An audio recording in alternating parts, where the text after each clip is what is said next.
Episode 4. Deep core. Deep core. Oh, deep core. You're not growing muscle. Try edging. What? Mum's going to be so embarrassed watching this. So, episode 4. Crazy. We're here. We're here. And as you can see, fucking fresh matching kits. Look at this. I know. It's so comfy too. It's like almost feels like velvet on the inside, like real bougie and just like. We've been excited because of our matching like relationship goals. Yeah. What do you call these like? Sweats. Sweats. Well, America sweats and we call it trackies. Trackies, yeah, trackies and like a jumper. They're actually really comfortable and they got this real, as you were saying, this real fluffy, velvety kind of vibe on the inside. Yeah. And they're really warm. So stoked. So these are obviously Keep That Pump, and we're going to be doing a collaboration with Keep That Pump. It's something that Alicia was already wearing, like their leggings and everything. Yep, love their leggings. They're really good at making your booty look really good. And I don't know, they're just really easy to work out in. Like you don't feel suffocated. You can still move around and do whatever you need to do with your workouts. Because, yeah, like a lot of our followers, clients, community have been asking us, are you going to come out with your own like booty shorts or leggings or like clothing line? And we did some hoodies like a year or two ago, and we were like packing them ourselves, and we did a small supply. It's pretty full on what you have to go through to come up with your own clothing line, because I don't want to just sell out and do something cheap or something super over expensive and overpriced. It's like over $100 or something for like a hoodie. So we thought, just leave it. We're going to try a heap of other brands. So we literally bought a heap of other brands, got some leggings and stuff from like Amazon, got some leggings from legit companies, like all the top companies that do tops and leggings for girls. And Alicia tried them all out, and she kind of was like, I think I like Keep That Pump. And just happened to be, they also reached out to us at the same time and wanted to work with us. So we're doing a bit of a collab. I don't have a discount code yet. We'll have a discount code soon. Other than that, life update. We just got back into training properly. I had a bit of a rest. I went to the snow recently and hurt my shoulder a little bit from falling over. I got some GoPro footage, put it on the story on Instagram. So funny. You get stuck in a tree. Oh yeah, I'm trying to get across this path and I'm slowing down, and then I tried to grab this tree and then I slid over underneath the tree and I'm like, fuck, this is so embarrassing. Again, I've only snowboarded a few times, so it was interesting. Like I landed on my shoulder and like hurt my wrist a little bit. So I just took it easy. Got a bit of a cold too when we got back, just from the weather changes and whatnot. So I just took it easy when I got back. And then also Alicia's still recovering from her surgery. So our first workout was like 5, 6, 7 days ago, and our glutes, my hamstrings and glutes were sore for like 5 days. Yeah. We were like same. talking about it. I only just got better, and then I did my workout yesterday just in the garage, and I'm sore again. Yeah. So it's like starting off again. I think it's good. Like I think it's so good because there was times the last few months where we really focused on the business, launching the podcast, like many things going on in the background that you just don't see. You know, we've got more clients than we've ever had before. The business is bigger than it's ever been before, which means that we have our new assistant full-time role, Charlotte. So coaching her, teaching her how to help us and what we're doing. I still want to keep it very small business vibe, like really treating everybody like a real human being and a real client, you know.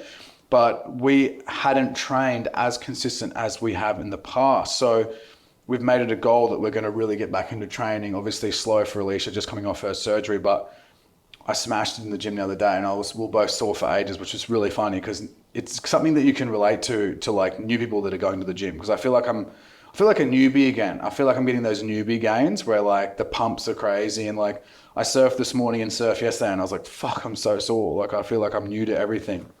Another update, dumbbell only program. Did we mention it last time? We did mention it last time, but we're going to get it sorted so we can get a website going and whatnot. So the dumbbell only program's done. It's been done for a bit now. Yep. But the Booty Build Challenge was still running, and that was pretty crazy. And we had a lot of new clients sign up. So we're focused on the meal plans and the programs and whatnot. But for about a year and a half now, people have been asking, can you just do a dumbbell only program? So then we have a program that we can follow at home with a few dumbbells, and even at the gym with just a few dumbbells. So I'm not like trying to wait for machines or following something that you have to move around the gym a lot, like kind of like a shy girl program. Yeah. So that's done. We're going to make a separate website for the dumbbell only program. But basically, if you sign up to our coaching, after you sign up, if you don't see an option for dumbbell only program, just email us and we'll put you on it. So it is available if you want it. You can also DM us on Instagram, which is BootyByJacks, and we'll get you sorted. So some subjects, we actually had like a meeting 2 days ago, and I was like, hey, I want to prepare for this podcast a bit better, but I also want to talk about some subjects that have come up for us. Alicia's been watching a fair bit of reality TV, like... It started with... what did you watch first? The Perfect Match, I think it's called. And then I started a little bit of Love Island, but one that's been really funny is Too Hot to Handle. That's spicy. Yeah, it's full on, and as much as these reality TV shows are so cringe, like the guy's like licking his lips and posing at the camera, and I'm like, I'm in there, like Alicia. The Riz face. Oh, the Riz. He's trying to Riz, but he's like, they're flexing and shit, and I'm like, oh my God, because I actually got asked to be on like Love Island, one of the first Australian seasons, and obviously I've been with Alicia the whole time, so I showed Alicia the email. This is many years ago when I was doing like fitness model, young or whatnot, and I showed Alicia the email of them being like, hey, we want you to be on the show and shit, and Alicia's like, fuck that. Like, I was like, fuck no. They're going to make you look like you're, like, even if you're not flirting and stuff, they're going to twist it, and I'm going to be like, you're going to be away from me. And I was like, that's so true. I wouldn't want her to be on it, so why would I go on it? But at the time I was like, oh, we could get like really famous from it. I'm like, that's what everyone's doing. There's like, people are they say they're trying to win money at the end of it, or, do everything the right way. It's not. It's people just want to get famous and clout. But I swear a lot of it's like a bit scripted. And I've had friends that have gone on it where like, they will, like, what was it? It was like The Bachelor or something. They were like, oh, we would have to shoot this same... Oh, yeah, I had a guy on the podcast. If you go back to many episodes beforehand, I had a guy that was on The Bachelor or Married at First Sight or something like Married that. at First Maybe Sight. It was Married at First Sight. And he was painted to be the villain. But I had him on the podcast and we spoke about it. And he was like, I didn't give a fuck about the NDAs and shit. He just spoke about all the bullshit behind the scenes. And basically he was like, we'll shoot that dinner scene for like 2 hours. The food's fucking cold. Like it's literally like, oh, they'll bring someone over to the director will be like, hey, I want you to say this just to like stir the pot a little bit. And he goes, it's not what it seems. So if you go in, they're like, you need to be this type of person. And one thing I noticed, and what we're going to get on about this topic, is I kind of got caught up and I started watching it a bit with Alicia, and she's laughing at me because I always say, I'll never watch this. This is crap. This is shit. This is crap. But I'm like, well, who's this guy? Who's he with? Or who's trying to hook up with her? And I'm like, oh my God, I've become like a reality TV fan. But as cringe as it is, we've realised two really important things. And we were at a friend's house for a birthday on Sunday, and the girls were all talking together because they're watching these shows about the same time. And some of the girls were saying, oh, it's really motivated me because these girls look so hot and they're in their bikinis and they're in good shape, whatever. It's motivated me to like be sexier, like, be healthier, like wear sexier clothes, like just be a sexier person. And then the other side of it is where if for other people, and I feel like this is a big part of it, is you start to compare yourself to these girls where they're showing the best angles and they're always dressed up and perfect makeup. And these girls are in their prime. They're like 24, 25 years old. They've picked like 1 in a million type of people that have a certain personality or a certain like sex appeal. One of the girls came on the show, what was it, Flavia? She's like a Spanish speaking girl or whatever. And she came on, and the first thing I noticed is like, oh, she has a BBL. And then the guy asked her on their first date, oh, you've got a really nice ass. Is it real? Is it real? And she goes, it's a natural. Yeah. And I'm like, the biggest bullshit. So I'm going to do a video on the Instagram. I think I've already done one. You've already done a BBL or not, but maybe we should bring it back. But I didn't know who she was. I'd never seen the TV series. So I was like, I kind of just rushed through the reaction video. But now I want to like do a screen recording of that episode and then pause it and go, it's just natural. No, it's not. It's a BBL. It's the biggest BBL.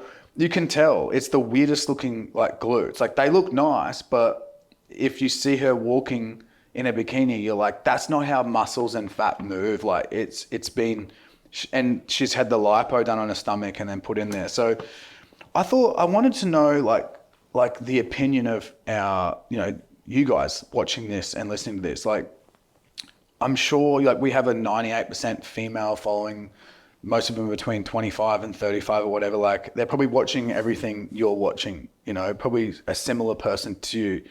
What is your opinion? Like when you're watching Too Hot to Handle, Love Island, like Married at First Sight, all these things, like, is it motivating to you to be healthier or be sexy or look after yourself? Or is it more like you're comparing yourself and it's kind of giving you like a negative side? Like what would be the way to say it? Like, are you comparing yourself and it's giving you like a toxic comparison, or is it motivating you?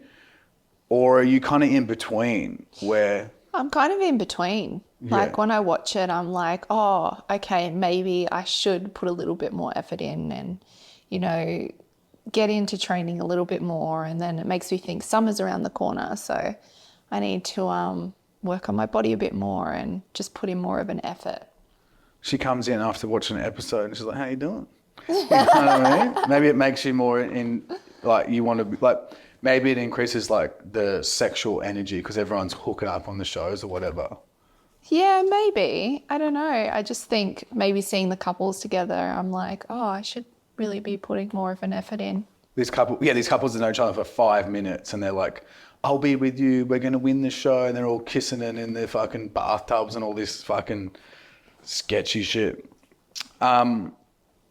So on that note, I think it's really important to kind of realize that if you're comparing yourself to fitness influencers, people that post perfect angles, use editing apps, filters on TikTok and Instagram, it's all good to be motivated by this, but be careful of toxic comparison with influencers, because that can be one of the most demoralizing and negative things. It's kind of similar to people who are like late 20s or early 30s and they're like working really hard. Life costs a lot to have a good life. And then you get on Instagram or Facebook or whatever and you see the other people like in Europe jet skiing, or they've got this new house, their house is bigger, more bedrooms, bigger pool, like, and you start comparing yourself to that. And even though you've worked really hard and you're a good person and you're actually happy, you start to think, oh, I need a Range Rover or I need a bigger house because Sally and fucking Jeff or whatever, they've got this life, but they could be in massive debt and be fucking upset and their sex life could be shit. Like there could be so much that you're not seeing, but they're just taking really good photos or videos of it's a trailer to their life that could possibly be fake and misleading. And I think that's super important. And it's something that I used to get quite upset at when like clients or friends, or like I've always been mentors to a lot of my clients because they would talk to me in the gym or online and be like, oh, I felt really good about myself, but then I seen this girl at the gym who had way better body than me and she's only been at the gym for X amount of months. And it's like, you can't compare yourself to other people. Like you really can't. And is it something that you've ever struggled with? Comparing myself? Yeah. Yes, every day. Every day? You get on the Instagram and you're like, oh, cool. Because they're going to show you the best bodies, the most viral stuff, the most controversial stuff. And I think because like I've been looking up the Too Hot to Handle girls, so now like they're popping up. And then all the chicks that are like them. And then, it can be hard. Yeah. Do you think that it was harder in your 20s and you've got to do you think like being around, not just me, but they say that the people, I think, did you share a quote or did I share something to you on Instagram? It's like, if you're with someone for long enough, you become more like them in a relationship. Like I've noticed over the last like 7, 8 years, you've become more like me. Yeah. And I've probably become more like you in certain ways. I think it's easy to, what's the word, like morph into each other. Well, I suppose if you're together all the time, every day for, we've been together for over 12 years now, you either become closer and become similar or you become further and you break up. Like you can always like, I'm not going to want to watch some of the shit you watch. You're not going to be watching surfing, or like, you're not interested in the same hobbies, but like, we're just laughing and taking the piss, and like, we have the same dark humor. Like, I think it's really fun. Like, we've always been similar, but this is on another level. But at your age now, by being around me, because I'm always like taking the piss and saying nothing is real, all this shit's fake, do you find that it doesn't affect you as much watching these shows now? Yeah, probably. I think as you get older, it doesn't really affect you as much as when Yeah. you're younger. That's why it's tough when like there'll be a girl who's like 16 on TikTok that got 1 million views and has like 500,000 followers, and then every other girl who's at that age was like, oh, look at her success. She's got all these dresses and all these amazing things. She lives in like LA, Sydney, or whatever it is. She has like rich family, rich fucking like, what is that meme? It's like, I want a man in finance, 6'5", blue eyes. What the fuck's, you know that song? No. Oh, it's like a girl. Is that the Chainsmokers or something? No, it's like a girl saying like her perfect man is like a man in finance, 6'5", blue eyes, like rich family, and everyone would like, it was a really viral thing. But you can just compare yourself over and over to this stuff, and it can get so toxic. So one thing I wanted to say is just like, how about over the next 6 to 8 weeks, just practice focusing on you versus you. Like, really focus on that, and I think it'll be the biggest game changer, because it's the same as what I say when I post transformation. Like, we posted transformation photos of our clients yesterday, and it got like 400 comments in the first few hours. It was crazy. It went really viral. And I like want to tell my clients and everyone watching that this is just a example of results. Do not compare yourself to these girls. Yeah, you might see something that is relatable to you. That's why we share different body shapes and whatnot. But don't compare. Just figure out like what you want, what positive changes can you make on a day-to-day basis to get in a better headspace, better physique, lose some body fat, build some muscle, and just compare last month's you to this month's you. And then if you can make it 1% better every day, that's what you should be focusing on, because you're never going to achieve the results you want by only focusing on what everyone else is doing, because it may not be attainable to you. Like, I've been watching this new thing on Netflix, which is about the Olympic sprinters, like running really fast. And I was like, I should get into running. I'm like, what am I doing? Like, You and me are so different. Like, Jackson's over here watching this super motivational, like, Olympics thing, and I'm in my bedroom watching, like, Love Island. Too Hot to Handle, where they're all, like, trying to not have sex. Yeah, I prefer to watch like unique humans who have like, that will be in the history books for 100 years, that are like changing, like beating records. Like, I want to see their training. Like, I cried watching the female final because her coach said something to her. It was like, I'm going to ask you a question. I don't want you to answer it, but I want you to show me.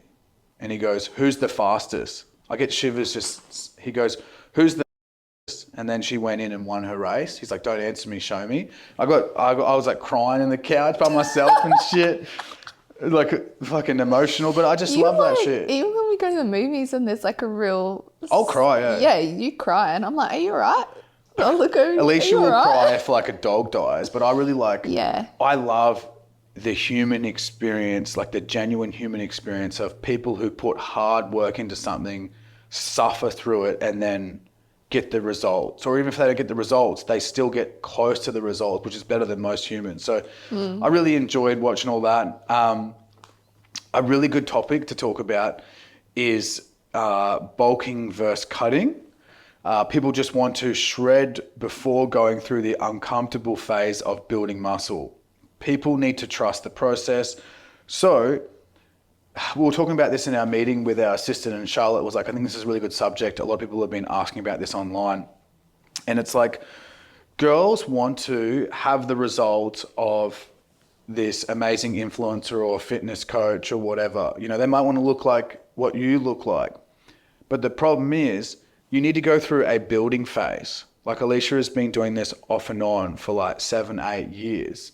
When I say off and on, sometimes she's like, I'm not doing no training no more, fuck that. And I'm like, don't do it. You're going to lose not lose everything, but you're going to, like, maintenance is easier than having to build it. But back on subject, it's like the best thing you can do is focus on just building muscle first. Even if you have a little bit of body fat, don't just go straight into a calorie deficit and just do a heap of workouts and a heap of cardio. You'll look really good for the first few weeks and then you'll just hit rock bottom. There's only a certain amount of calories you can keep dropping until you'll have no energy and you feel like shit. So I think it's really important that if you want to build muscle and lose fat at the same time, that you really understand how to be at calorie maintenance, because so many clients sign up and I put them on calorie maintenance because we study, like we get their age, their height, their activity levels, what they're doing throughout the day, what their work is.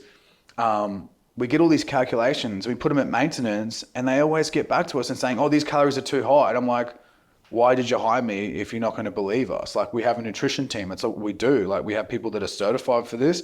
And I think it's because so many girls have been on such low calories for so long that it looks good for a bit, but you need to increase your calories and you need to eat in a maintenance or surplus. You need to be eating enough to grow muscle. So I think the takeaway for this is, like, it's not sustainable to be on calorie deficit all the time. You just can't. You're going to eventually lose a heap of muscle and your body's going to hold a little bit of body fat.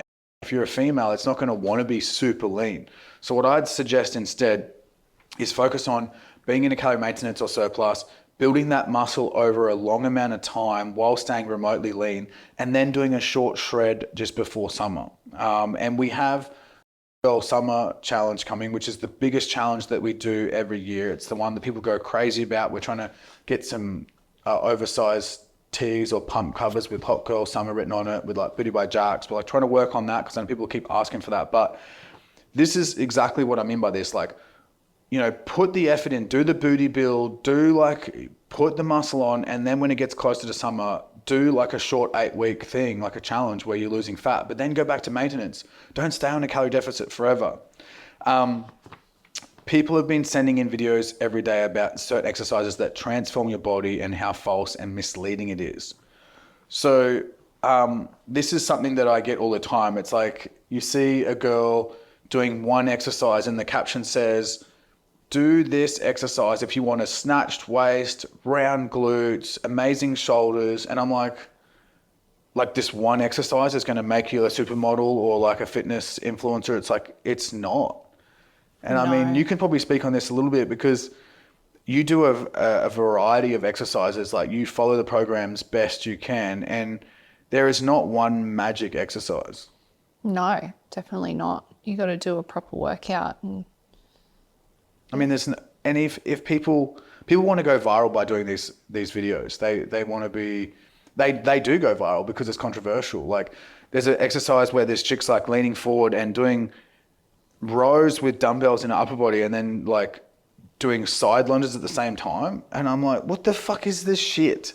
I think maybe they think they're working more because they're like doing everything so fast, like HIIT. Sometimes you think if you're sweating more, you're burning more and you're doing an actual workout. But in fact, like, you don't really have to be sweating at all and you can still be burning calories. Like, right now you're burning calories, right? Just sitting down. Yeah, we're burning calories right now. Yeah.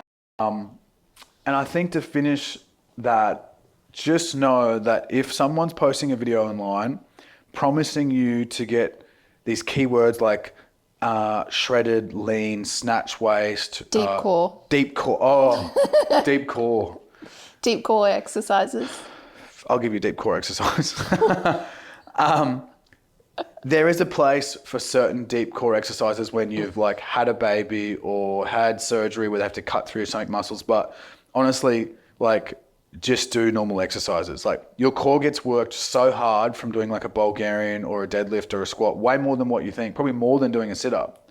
But to finish off on that, if you see someone post a exercise or a video with the exercise saying this one exercise will do 5 things and it will change your life and fucking build you a home, like all this bullshit, like, just know that they're trying to go viral and the biggest fucking bullshit artists, and they're just trying to get a free ride from this, viral stuff. So just some topics we spoke about in the meeting on Monday, some kind of trending topics. People have been asking us a lot if Molly May, which I didn't even know who Molly May was. She's some chick that was on like a TV. Love Island, I think she was on, and she met her partner. There's like Tommy guy who's also Tommy like a boxer. Fury. Yeah. So this Molly May chick, it looks like she's had a BBL done after she had a baby. And this is actually pretty common. People might think that's just pretty crazy, but it's very common. So after you have a baby, you can't really do too much training anyway for a bit. So what they usually do is they wait a little while, and then while they're still recovering, they get lipo done to pull the fat out of their stomach, because some people increase their body fat when they're about to have a baby or when they're having a kid. And then they get that fat transferred into their glutes. And now they have this like new curvy body.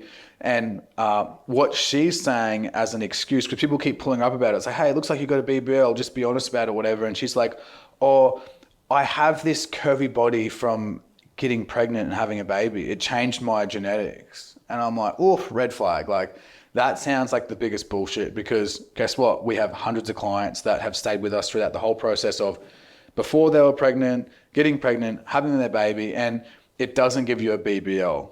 Like, yeah, you put some fat on in the boobs, like we know your boobs grow, like milk as well, but it doesn't give you a BBL. It doesn't change the genetics of your hips and get rid of hip dips and everything. Like, usually you're not going to look better after. Like, it's going to be some repairing mode to like build muscle back in and like get back into training. So she somehow has looked better a few weeks or a few months after having a baby, and she's wearing these dresses, and it's like, it's the biggest BBL. So that was something that Charlotte, my assistant, was like, I think you should talk about, because she's from the UK. And one thing I will say on that is, if influencers were just honest about their surgery, just like when Alicia got her boobs done like 7 weeks ago or whatever it was, we were just like, let's talk about it. Well, we're going to talk about it anyway, but let's talk about it on the podcast. Let's talk about it on Instagram. Like, let's inform all of our followers so they don't just think, oh, did she just do this new diet and make her, or is there an exercise to grow? There is no exercise to grow boobs. If anyone ever tells you, like, do this exercise and get bigger boobs, it's a lie.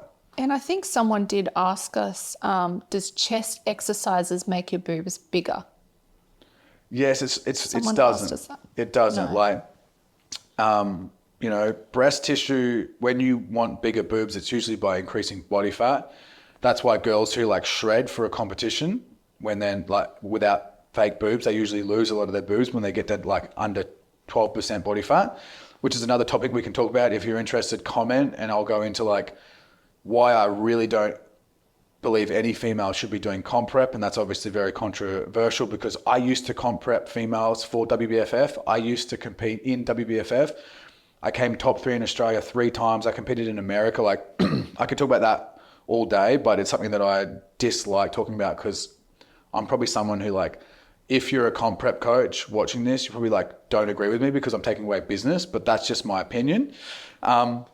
One thing that we're going to do on the next potty, which I'm really excited about, is like, we're going to bring the iPad in and we're going to find the most like cringy photos of me doing like modeling back in the day, or like our first photo shoot together in that fucking shed out the back of someone's house where I look hilarious. Alicia looks good in most of her photo shoots. You look good. Wait till you see. Then you can judge, because there's some photo shoots I've done with like, and there's nothing wrong with this. Like, at the time, these people were growing my following. I used to have an Instagram profile where I was like a bodybuilder and like the old fitness model influencer, where I like nearly had like 500,000 followers by doing photo shoots with these really famous photographers in Miami, LA, like Sydney and whatever. But we want to do like reaction video where we find the cringiest photos of each other, or like throwback photos, and then react to them together. Yeah. So we'll bring the iPad in, we'll screen record, and it'll be funny, because we were showing my assistant Charlotte some of my old photos, and we're laughing in the fucking office. We're like losing it, laughing so much. So the Riz face. the pout, like, it's funny, and it was a part of life. Like, I've literally been, the reason why I can tell you why these influencers and why these people are bullshitting and all this stuff. It's like, I've lived through it. Like, I've lived through that stage of competing and like trying to make it look better and only posting my photos where I'm like 8% body fat all year round. Anyway, we'll do the reaction videos. Q&A. Before we get into the Q&A, any subjects that you want to talk I about? was just thinking how funny it was. Was it yesterday when we were outside? Because recently I bought some new pots for my plants. Oh, this is fucking funny. And I didn't know. I thought it was called pottery.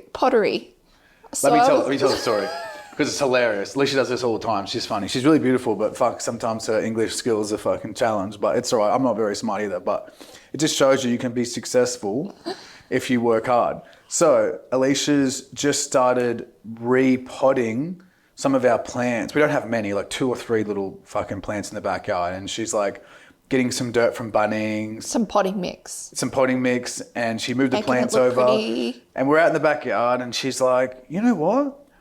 I see why people do this. Like, I think I could get into pottery. And I'm like, pottery? Pottery is where they mold stuff out of that goo and make coffee mugs and shit. And she's like, what? And I'm like, it's called gardening. Oh my God, it was hilarious. Like, we lost it. There are certain moments. We have so many moments around the house together. How funny was that movie last night? Oh, what was The that movie called? Masterminds?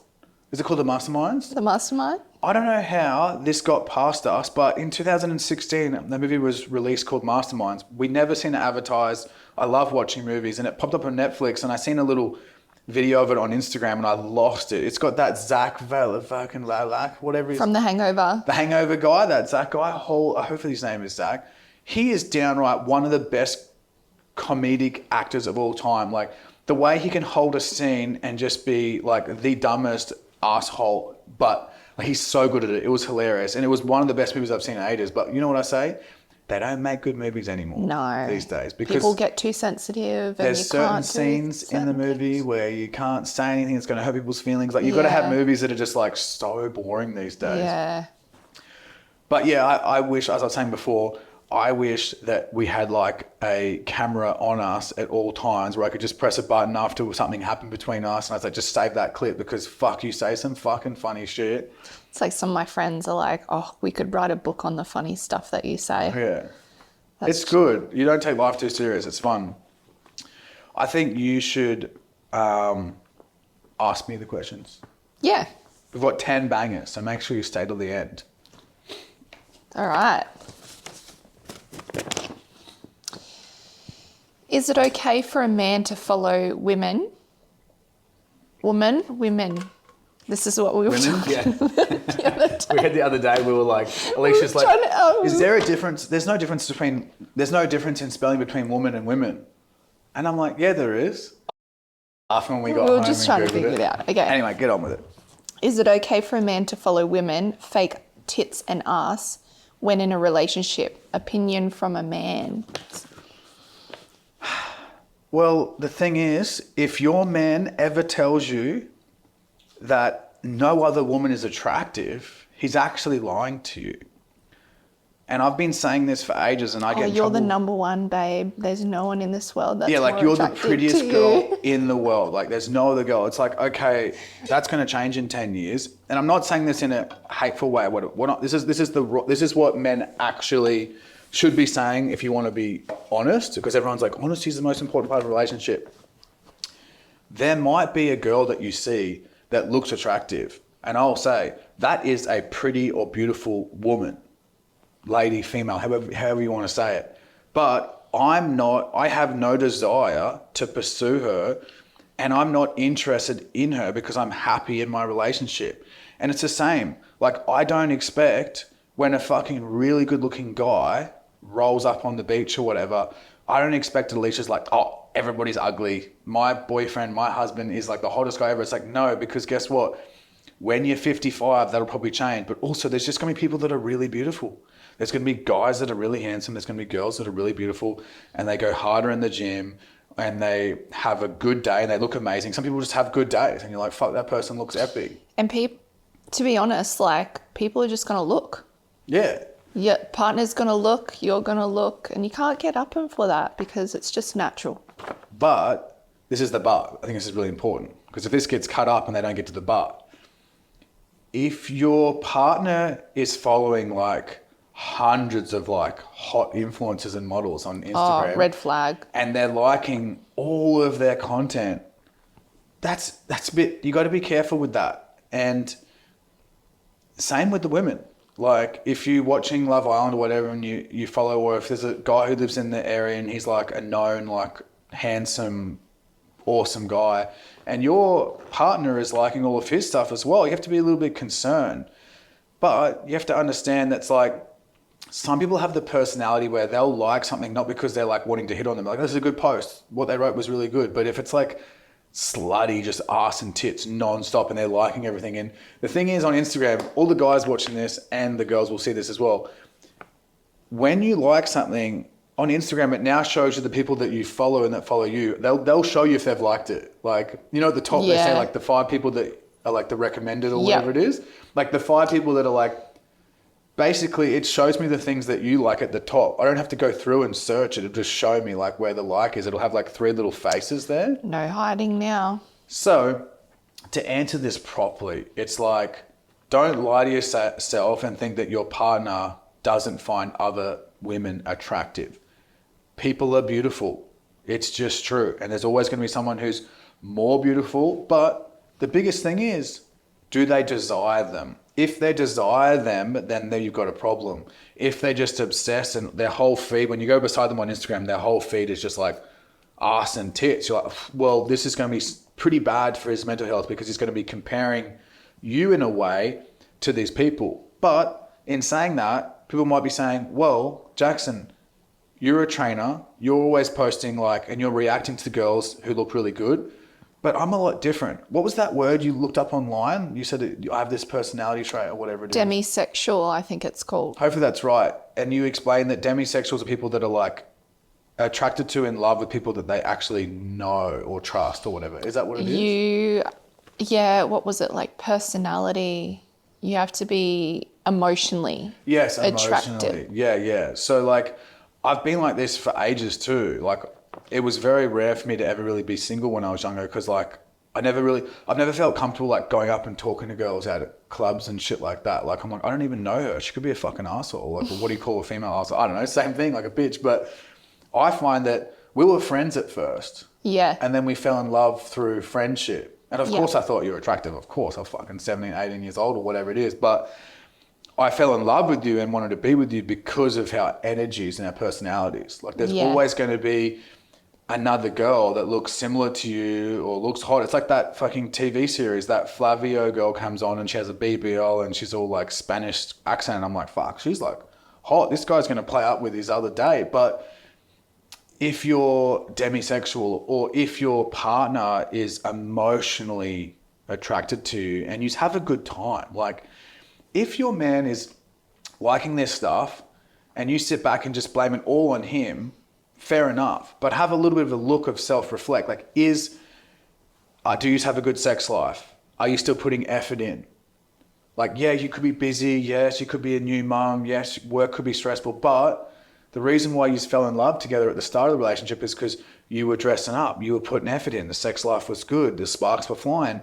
You need to try to keep that throughout your whole relationship. And I'm not just saying this from someone who's been together for like a year.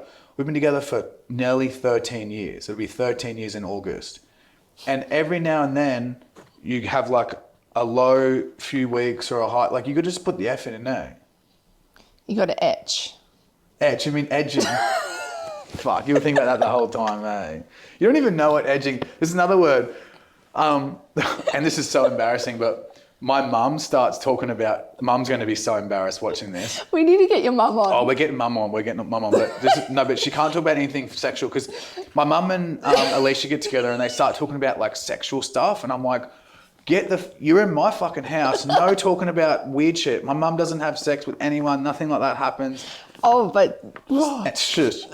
So they started talking about this new term. It's not really a new term. Like you hear it in like, you know, the porn scene or whatever. It's called edging.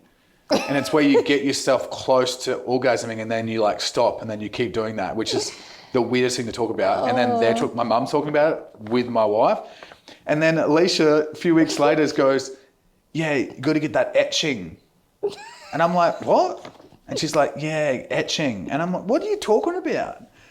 And she means edging, but she doesn't get the word right. And I'm like, etching is when they like do a liposuction and they etch out the abs. That fucking blew me up. Anyway, next question. I don't know if I answered that, but you should be worried if your man's liking heaps of shit. But also try edging. No. What? Yeah, the spark of the relationship. If they're not having sex, I'm edging. sure edging probably just frustrate the dude, eh? Okay, next question. Next one. Fucking hell. I'm losing it. What's your favourite way to train together as a couple? Do you train together often? Alicia's the biggest bitch to train with sometimes. I'm the worst. I'm like, is it over yet? I'm not feeling it. So listen. This is hurting. Alicia will ask me to train her. She knows she gets better results when I push her a little bit, just like we do just like our clients. They'll join our thing for a bit and then they'll cancel and do their own thing because they're getting good results. And then they'll come back and actually, I had the best results when you were coaching me. Okay, I'll be training Alicia. She asked me to train her. I tell her, I just treat her like any other client. I'm not giving her special treatment, but I'm not being hard on her. I'm a personal trainer. I'm like, okay, we're going to get close to failure. You've got split squats in the Smith machine or whatever, or Bulgarians. Okay, close to failure. That's not heavy enough. Go up and wait. No, not doing it. She just chucks a sit. And then she's like, oh, I've done enough. I'm like, well, you haven't done enough because we haven't finished the program. And I'd be like, hey, I don't like this exercise. Next one. Do hip thrust. No, I don't feel like doing hip thrust. Why am I fucking training you if you're going to say, because clients never say no to me. Because if someone's paying you for coaching or personal training, they're like, I trust that this is going to be challenging and trust that I'm not going to hurt you. I'm not going to make you do something that's going to demoralize you or whatever. It's going to be challenging. Yes, that's training. But training with Alicia sometimes, fucking hell, like we'll just have like an argument in the gym. Yeah. And we'll just end up walking away. But in saying that, we have some good sessions together. We usually train like a lower body session together or an upper body session together. Or when we've been really busy, we've been doing more of the full body sessions 2 or 3 times a week. Yep. And it's usually in the first quarter to a half where Alicia's like challenging and pushing back and she's not into it. And she's like, I'm not really motivated today. And then the endorphins kick in. I walk away for a bit. I do an exercise by myself and then I come back to her and just check in with her. How you going? You doing good? And then the second half, she's all like, I feel great. Let's keep going. And she has a good workout. So it's funny. Like, what was the question? Like, what's the best exercise? What is she? What's your favorite way to train together as a couple? Do you train together often? Okay, we do like to train together as a couple. Sometimes it's like we just go to the gym at the same time or train in the garage together at the same time. It's just good to train around the same time and say we're both going to do it. And then every now and then we train like actually together. And then sometimes it'll be like some exercises we do together and then I'll do extra exercises by myself, like over the other side of the gym. Like sometimes I do more of a bro exercises where I'm working on a machine for my upper chest or like shoulders or whatever. And Alicia's like, I don't know, that's not really in our program or whatnot. So we do train together. I think it's really good, but don't rely on that. It can be something where like some of your best sessions ever are going to be by yourself. But yeah, we do like it. Sugar from fresh fruit. Is it an issue? I'm over my sugar intake due to fruit. Oh. So the best way to answer this is if you want to, sugar's not the enemy, fat's not the enemy, etc., etc. Insert all the other macros and whatnot. If you want to lose fat, you must be in a calorie deficit. You can do that with unhealthy food, healthy food, whatever you want. If you do it with unhealthy food, you're going to eventually have gut issues and have problems in the future because you're not getting your nutrients. And you're going to keep getting hungry. And you're going to be hungry because it processes through your body really quickly. You're not getting fibers and you're not getting like proteins and whatnot. But let's say that you want to have fruit, because I eat a lot of fruit. I do like a more of a meat and fruit based diet, but we still have Alicia makes this like famous salad that people always ask us to post. It's on the Instagram. We make that epic salad. Alicia makes it, I don't make it. And I have that, but I mostly eat like red meat, so lamb, beef, a little bit of chicken here and there, eggs, organs mixed, like organ meat mixed in with my mince in the morning, like I have this style of diet because I've got gut health issues and this is what makes me feel the best with the most energy. Like we have big days, like I want to bring the best. But I also have a lot of fruit with it because if I'm training, which is like Muay Thai, surfing or weights, I need the carbohydrates for the explosive energy. So if you're going over your sugars with fruit, but you're not going over your calories, you're not going to gain body fat. So let me say that again. If you go over your sugars, so like your recommended sugars with fruit or anything, but you're still in a calorie deficit, you will still lose fat. The problem is, this is the problem. If you're not using most of your macros and calories around focused on healthy fats and protein, you'll just get really hungry and you'll have sugar spikes. And when you have insulin spikes all the time, it's not good for fat gain and it's not good for energy and you're going to feel lethargic and whatnot. But if you put your fruit around your workouts, you'll feel much better. So hopefully that answered it in multiple different ways. How did you know that you both were the one? I think it comes down to, with that one, feeling like a best friend, laughing a lot together, having banter. If you feel like, you know, some people are like, oh, it shouldn't feel like you're just best friends, but I think it should. Well, when you're young, you're not living together. And if you have bomb sex, then you're like, she's the one. Yeah. You know, when you're young, you're like, yeah, she rides real good. Must be the one. And then you realize, oh, like that's, you know, not shallow, but that's not going to get you through hard times. No. And when you move in together, you realize, oh, this needs to be like a long-term proper friendship because you're going to have, it's not sexy to talk about finances and interest rates and rent and mortgage and cost. And Alicia loves to spend money on little things here and there. And I'm more of a saver. I hate talking about. It just dries you up, eh? Like finances. I hate it. We put it off for years and I just said, okay, like I'll just save.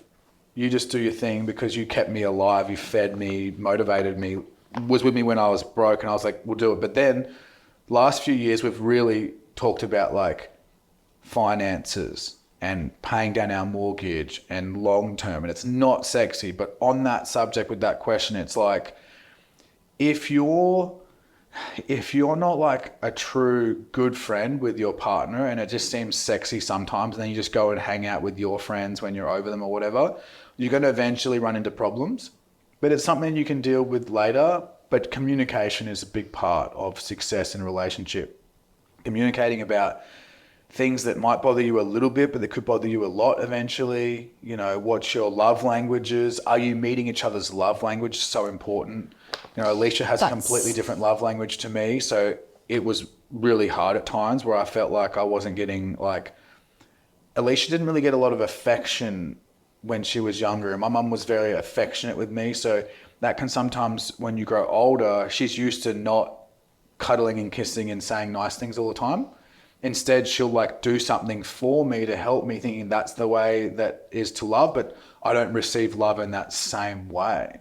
And it's the same like with me, I'm like touchy-feely, kissy, hugs. Your love language is touch, so physical touch and quality time. Quality time, yeah. And mine's words of affirmation, acts of service. And gifts. And gifts. Yeah, which is like complete opposite, but it just proves that you can have a good relationship. And we've just had to what's the word for it? It starts with C, like compromise. Compromise. Relationships are all about compromise, and you must meet in the middle. And if someone's compromising too much, and the person and I see that a lot with certain relationships where, for example, a guy will just be like getting back from work. Like, I worked all day. Give me a beer, cook me dinner, and just sit back. Like, cook me some eggs, bitch. We should put that clip up. He's like, but seriously, we never fuck. When are we going to fuck? And it's like, well, you're not doing anything that's making her feel interested in you, because when you first met her, you were taking her to dinner and you were giving her attention. And you weren't just watching fucking whatever, the footy all the time or whatever. You were like giving her love languages, and that's so important. And that can happen on the other side too. I was just using an example, but you need to fulfill her emotionally before you get her physically. Yeah. And I'm actually like that a little bit too. But if you get naked, I'm like, all right, whatever. Cool. Like a guy is a guy, like a reptile thing. I have ADHD and suffer really badly with body dysmorphia. Can you talk about this? Is it worse for those who have ADHD? So that's a good one for you. Yeah, so others who don't know, I have or had or I relate to ADHD a lot, whatever you want to call it. I was never put on medication when I was younger, but as this question asks, like, do people with ADHD suffer more with body dysmorphia? And I actually think yes, not because I know the numbers and percentages, but someone with ADHD, if it's similar to mine, their brain is thinking about things like 50 times as much as someone who doesn't. For example, when I wake up in the morning, I wake up really early sometimes, and no matter how much I want to get back to sleep, my brain's just like, you got to get this, you got to do that, you got to do that. You've done nothing in life. You haven't done enough. You don't have enough clients. You're not good enough. Like there's this weird thing in the back of my head. And then my body is chasing dopamine because people who have ADHD are low in dopamine. So when they get dopamine, it feels really good. That's why Muay Thai, boxing, doing weights, challenging myself, all these things like going out and socializing and drinking and doing drugs when I was younger. I just loved it because it was dopamine. It was really nice. So I also found that it's not that everybody with ADHD is obsessed with body comparison, but as soon as you start wanting, you're going to think about it 50 times more than someone who doesn't have ADHD. And you're going to you'll follow like 100 fitness girls in one day that have the body that you want. And you'll think, okay, the food that she's eating, I go do that. And the chick, oh, she's doing that exercise, I go do that. And then you'll watch 100 YouTube videos and you'll watch all these podcasts and you're trying to do it all at once. So you're just spending more time thinking about body comparison, which is going to put more like energy into it. So I totally believe that people with ADHD do compare themselves more, only when they want to start looking better. Their brains are just thinking about it so much more, and it's really hard to turn off, but it's a whole podcast subject on ADHD. I actually did an ADHD podcast with the Tara and Barry show, which is a different name for them now, but Tara and Barry on Instagram, they've got like the ADHD podcast and Instagram. Really awesome. Look it up. Good one to follow. That's a good one to watch. I expanded on this subject for 45 minutes, which I won't do right now.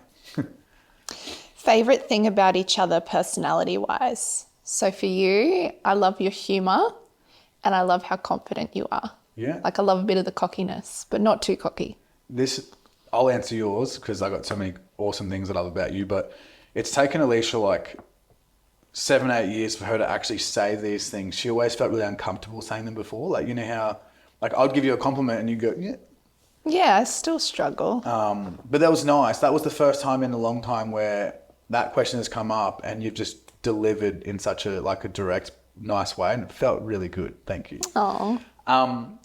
Personality with you is like, you are so calm and is like my opposite. I used to say like my rock kind of thing. I know that some people in relationships want the male to be like that, but I'm up and go ideas. I want to do this. I want to save the world. I want to be the best personal trainer in the world. And then Alicia's like, hey, like, how about you just have lunch and just chill for a minute because you're going to get hungry later. Like, that's just a small example, but Alicia's always been the calm, like slow, methodical person that said, hey, if you want to get here, we've got to go to bed tonight to be able to have a good day tomorrow. Like, she's really calmed me and centered me.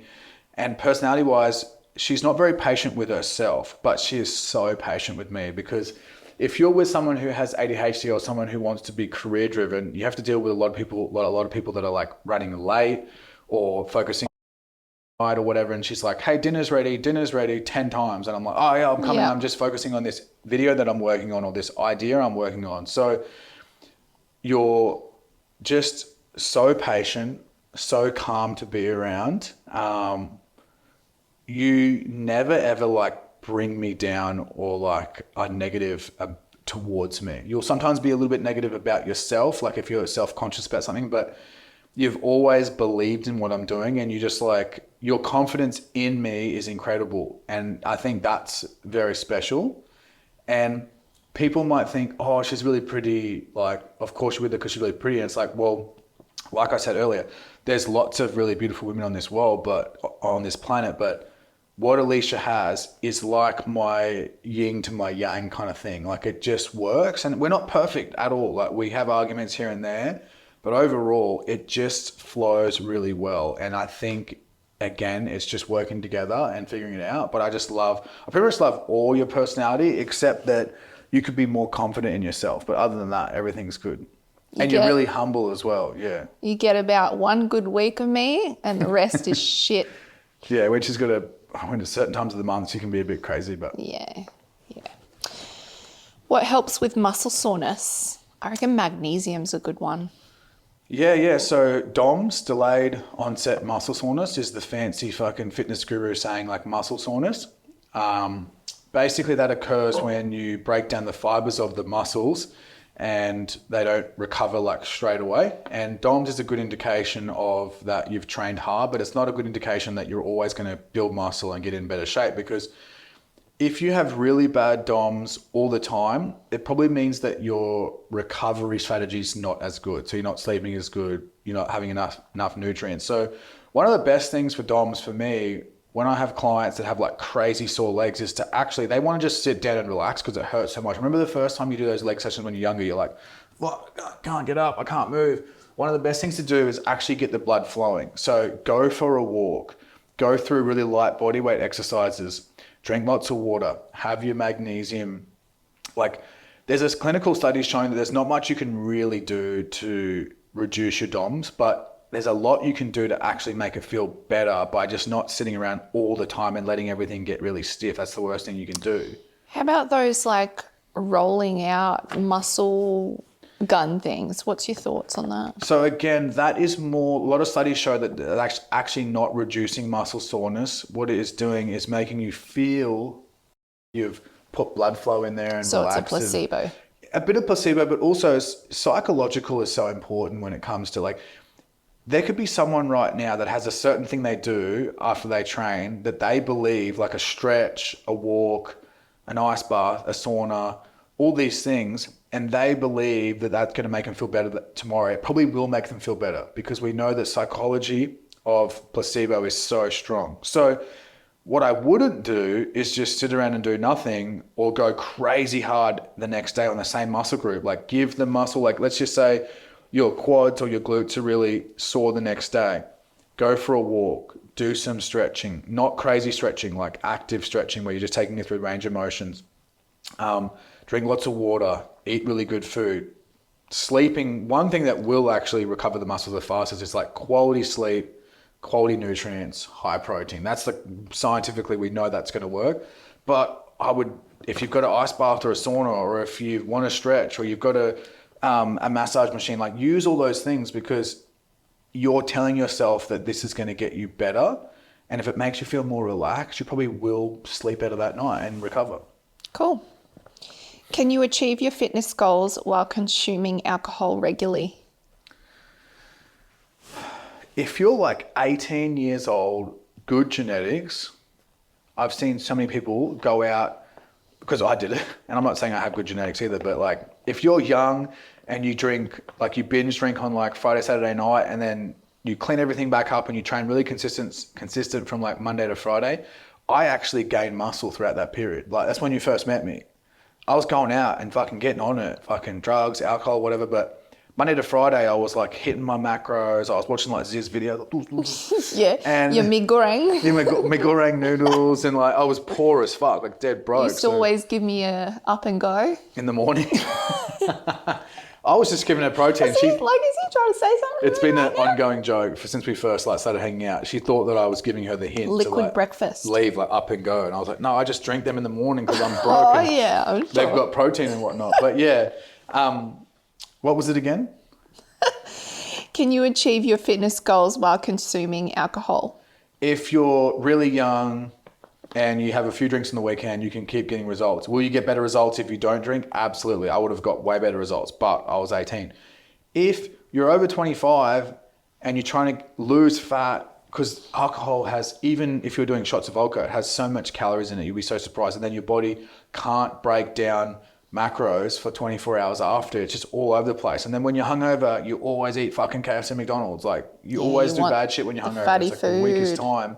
So if you're over 25 and you're trying to get results, it's going to make it so much slower and you probably won't get very good results. So don't drink alcohol often if you want good results in the gym or if you want to lose body fat. But have a glass of red wine on the weekend with your friends once a month, or have a few drinks here and there. Or if it's a wedding, get fucking wasted. Who cares?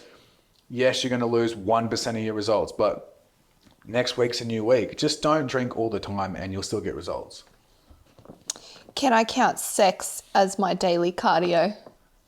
I suppose. I mean, how long are you having sex for? Because maybe you're only having sex for 45 seconds.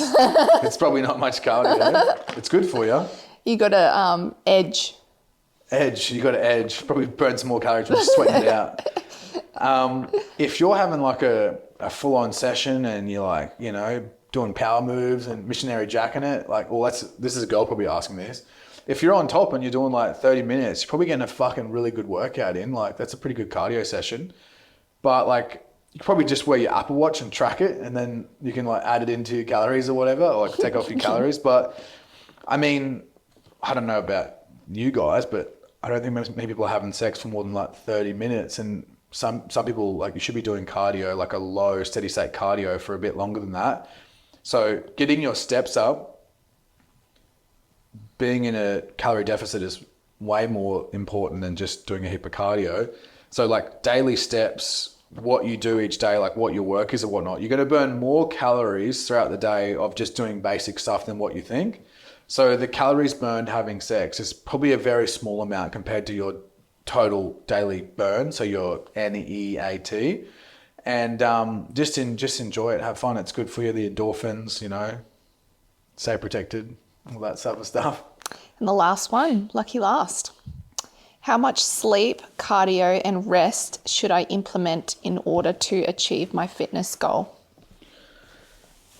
That's a good one. Sleep. 8 hours? Minimum 8 hours, I think. And like, you can get away with a little bit less when you're younger. But again, why would you want to get away with it? Do you want to maximize? I've found that a lot of young girls these days, like when I go to the gym, it's probably more young girls than young guys these days, and they're serious. They're wearing fucking hectic booty shorts and leggings, and they're following programs where I'm like, these look like my program. Probably half of them are doing our program, but I mean, like, they're doing quality exercises. They're listening to good coaches. They're serious. The young guys, there's only a few real serious ones, and I can tell. And other ones are just hanging out with puffy hair just after their like school or uni or whatever. They're just doing like bro stuff, which I did as well. If you don't sleep enough, you're just going to be so far behind someone who sleeps more than you. And that's one thing. You're like a master sleeper back in the day. You do like 9-10 hours. Back in the day, yeah. Ever since having honey though, far out. A little bit less, but yeah, sleep's so important. We go to bed super early. We're like old people, we go to bed at like fucking, if we're not like in bed and ready to go to bed by like 9 p.m, we're like in the house, like, we fucking turn the lights off. It's getting late. It's getting late. We're like freaking out. Like, it's so funny. 8 hours sleep. Nutrition, what was the next bit? Was nutrition? Cardio. I would say try to get to like 7.5 to 10,000 steps a day, but you don't have to go and track your steps, but like be active. Don't sit around the whole day. That's just like so bad for you. Like making you lose your flexibility and tightness, and your mental health's not very good. Like, get out, go for a walk, buy a dog. You'll be walking fucking twice a day like us. You get one of those, like I seen under, if you have a desk job, one of the little stepper. Yeah, like a treadmill. Like a flat treadmill I've seen them on Amazon. I think that's a great idea. I did a video call with Ben Greenfield back in the day, this really famous biohacking guy. He's like super famous. And the whole video call I did with him, like, we're doing a podcast, and he was on his fucking treadmill the whole time. He had like a red light in his ear, and he had lasers on his head. Like, he was full, like, making sure that every moment was not wasted. But do your steps. If you've got an office job and you can't get your steps in, go and do a good quality workout first, and then do your cardio after. So jump on the treadmill or the Stairmaster or whatever you prefer in your cardio. If you have a skipping rope, insane cardio, really, really good. And smash out like 20 minutes, 15 minutes of low intensity cardio, or 10 minutes of high intensity cardio a day. What was the next one? Rest. Was that the same as sleep kind of thing? Yeah, I think so. How much sleep, cardio, and rest should I implement? Well, rest is they're probably asking like how much time between each workout and how sore do you really need to be. And we've covered this a little bit, but basically females can get away with training more often than men because they're not lifting as much. And I don't mean that like some girls are obviously stronger than men, but let's be honest, like their peak strength isn't as high. So they're not going to put as much damage on the fibers. And you can look into this if you don't believe me, look it up. Because I had to really learn how to train females many, many years ago because I had a lot of female clients and a lot of male clients, and I had to train them a little bit different. So girls can get away with training a little bit more often, but make sure that you're not really sore when you train the next time. Like if you're really, really sore, and this is a good thing, if you can't lift more weight or more reps than when you trained last, you're not growing muscle. That's a hard one, and that was really rough when I heard that because I spent like 2 years doing like fitness preps and comps, and I didn't actually increase my muscle, like my strength, and I was like, or my rep range. I was just maintaining while doing crazy cuts and bulks around the competition. So let me say that again. If you're not lifting more or doing more reps of that same weight, you are not growing, which means you need to have more rest before you train again. Now, if your goal is just to lose body fat, then you can throw that out the window. You can just go hard and just smash heap of volume or whatever. But if you want to build muscle and lose fat, then you should really use that mantra or kind of like rule as an indicator for you. Beautiful. Anything else you want to say? Just want to thank everyone for watching Yeah. How good. and supporting. We're still in the top 20 for Australian health and fitness podcast, which is fucking bananas. Insane. And we looked at the stats the other day. It's pretty crazy. Like we're getting a few thousand views on the YouTube and a few thousand views on the Spotify within the first few days, which is wild. But most important, I just thought it doesn't really sound like that much because on Instagram and TikTok, we'll get like 500,000 views on some videos every week, or we reached 12 million people on Instagram in the last 30 days. But then what I didn't realize is if there was 1,000 people in front of us right now listening to us for an hour, that's so crazy. It's crazy to think that. Like that's how you got to think about it. Like 5,000 people in a stadium all listening to us talk about our life and these topics, like that's huge. Like even if it doesn't grow in viewers, but it just maintains people watching the whole podcast or taking value from it, like I'll just keep doing it. But we're also growing. So if you liked anything from today's episode, please share this. So grab the Spotify link or the YouTube link, put it up on your Instagram or wherever you share stuff. Show a friend that you live with, or a university friend or a roommate, or tell your fucking mum and dad, like whatever, like just share this around. Word of mouth is a big part of our business, and it's so strong because people can relate to a lot of stuff that we're going through. So if you could do that, it'd be really good. Make sure you're subscribed to either YouTube or Spotify, however all that shit works. And yeah, let's get it to like top 10 of health and fitness podcasts in Australia. Let's go. See you later.